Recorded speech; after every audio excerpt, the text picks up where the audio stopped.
Mr. President, Dr. Biden, Madam Vice President, Mr. Emhoff, Americans, and the world. When day comes, we ask ourselves, where can we find light in this never-ending shade? The loss we carry, a sea we must wade. We've braved the belly of the beast.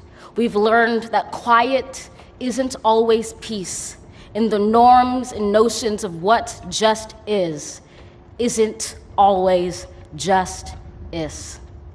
And yet the dawn is ours before we knew it. Somehow we do it. Somehow we've weathered and witnessed a nation that isn't broken, but simply unfinished. We, the successors of a country and a time where a skinny black girl descended from slaves and raised by a single mother can dream of becoming president, only to find herself reciting for one.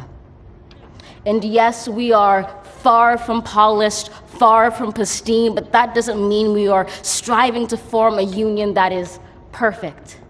We are striving to forge our union with purpose, to compose a country committed to all cultures, colors, characters, and conditions of man.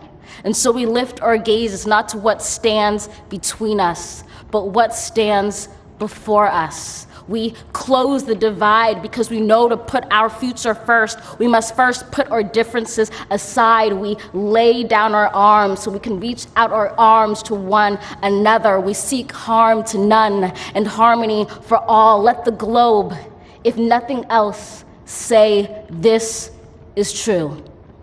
That even as we grieved, we grew, that even as we hurt, we hoped, that even as we tired, we tried, that we'll forever be tied together, victorious, not because we will never again know defeat, but because we will never again sow division. Scripture tells us to envision that everyone shall sit under their own vine and fig tree, and no one shall make them afraid. If we're to live up to our own time, then victory won't lie in the blade, but in all the bridges we've made. That is the promised glade, the hill we climb, if only we dare it, because being American is more than a pride we inherit. It's the past we step into and how we repair it. We've seen a force that would shatter our nation rather than share it, would destroy our country if it meant delaying democracy. And this effort very nearly succeeded. But while democracy can be periodically delayed, it can never be permanently defeated. In this truth, in this faith we trust, for while we have our eyes on the future, history has its eyes on us. This is the era of just redemption. We feared it at its inception. We did not feel prepared to be the heirs of such a terrifying hour, but within it we found the power to author a new chapter, to offer hope and laughter to ourselves. So, while once we asked, how could we possibly prevail over catastrophe? Now we assert, how could catastrophe possibly prevail over us? We will not march back to what was, but move to what shall be, a country that is bruised but whole, benevolent but bold, fierce and free. We will not be turned around or interrupted by intimidation, because we know our inaction and inertia will be the inheritance of the next generation. Our blunders become their burdens, but one thing is certain. If we merge mercy with might and might with right, then love becomes our legacy and change our children's birthright.